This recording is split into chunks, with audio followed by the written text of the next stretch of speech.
जय श्री राम। जय जय श्री राम।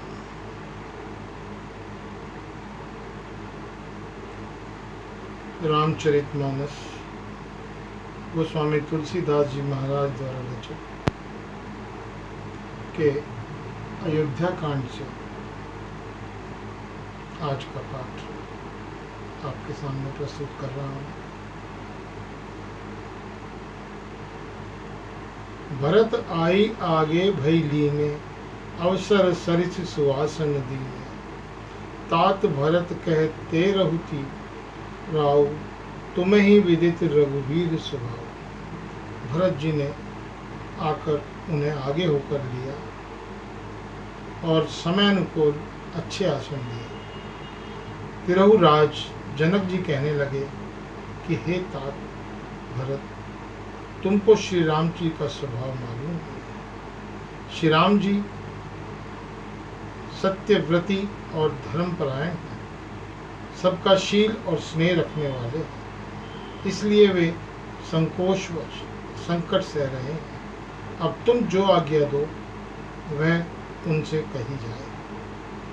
भरत जी यह सुनकर पुलकित शरीर हो, नेत्रों में जल भरकर बड़ा भारी धीरज धरकर बोले, हे प्रभु, आप हमारे पिताजी के समान प्रिय और पूजनीय हैं और कुलगुरु श्री वशिष्ठ जी के समान हितैषी तो माता पिता भी नहीं है।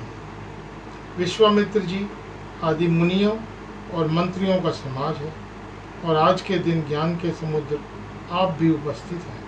हे स्वामी, मुझे अपना बच्चा, सेवक और आज्ञानुसार चलने वाला समझकर शिक्षा दीजिए। यही समाज थल बूधब राव, मौन मलिन में बोलब बाव। छोटे बदन कहूँ बड़ी बाता, क्षमऊ तात लखी बात विधाता। इस समाज और स्थल में आप का पूछना और इस पर यदि मैं मौन रहता हूँ तो मलिन समझा जाऊंगा और बोलना पागलपन होगा।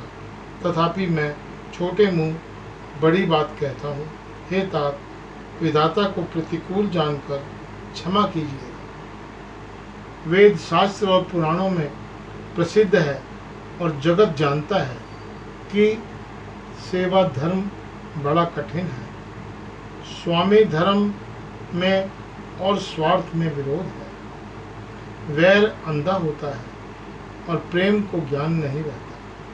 मैं स्वार्थवश कहूँगा या प्रेमवश, दोनों में ही मूल भूल होने का भय है। अतएव मुझे पराधीन जानकर श्री रामचंद्र जी के रुख, धर्म और व्रत को रखते हुए जो सबके सम्मत और सबके लिए हितकारी हो, आप सबका प्रेम पहचान कर वही कीजिए। भरत जी के वचन सुनकर और उनका स्वभाव देखकर समाज सहित राजा जनक उनकी सराहना करने लगे। भरत जी के वचन सुगम और अगम, सुंदर, कोमल और कठोर है। उनमें अक्षर थोड़े हैं परंतु अर्थ अत्यंत अपार भरा हुआ है। जैसे मुख दर्पण में दिखता है और दर्पण अपने हाथ में है, फिर भी वह पकड़ा नहीं जाता, इसी प्रकार भरत जी की यह अद्भुत वाणी भी पकड़ में नहीं आती। तब राजा जनक जी भरत जी तथा मुनि वशिष्ठ समाज के साथ वहां गए जहां देवता रूपी कुमुदों के खिलाने वाले, सुख देने वाले चंद्रमा श्री रामचंद्र जी थे। सुनि सुधि सोच विकल सब लोगा, मनहु मीन गण तम जल लोगा। देव प्रथम कुल गुरु गति देखी, निरख विदेह स्नेह विशेष।